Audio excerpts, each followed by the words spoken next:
Ready.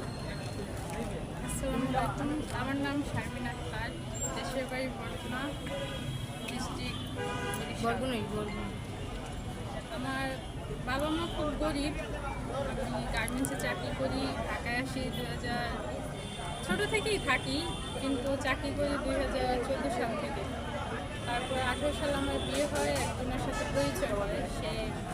সে হিন্দু ছিল, তার সাথে পরিচয় হয়। কত সালে পরিচয় হয় ওর সাথে? পরিচয় হয় 18 সালে। 18 সালে কিভাবে? গার্মেন্টসে বসে? হ্যাঁ, গার্মেন্টসে পরিচয় হয়, গার্মেন্টসেই বিয়ে করি।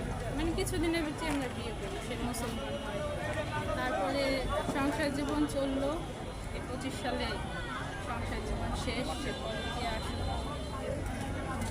তাহলে সে যা চাইছে আমি তাই দিচ্ছি, পাগলের মতো ভালোবাসছে। আমি এত পরিমাণ কান্না করছি তার জন্য, মনে হয় পৃথিবীতে এরকম ভালোবাসবে না।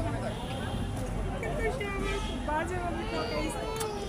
সে তার টাকা পয়সা অনেক লোক, পরকিয়া করে, বয়স্ক এক মহিলার কাছে চলে গেছে।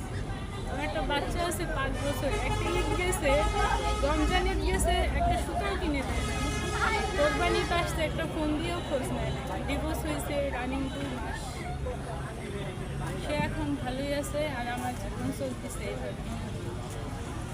সে যাকে এখন বিয়ে করছে সেও কি মুসলমান? এখন যাকে জি, বিয়ে সে করছে মুসলমান, কিন্তু তার থেকে 10 বছরের সিনিয়র।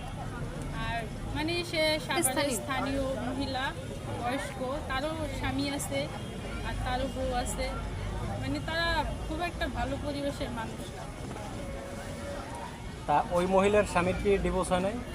ডিভোর্স এখনও তারা ডিভোর্সে যায় নাই, কিন্তু তারা মানে ওই সম্পর্কটা চালিয়ে যাচ্ছে। তাহলে ওনার যে ওই মহিলার যে আগের যে স্বামী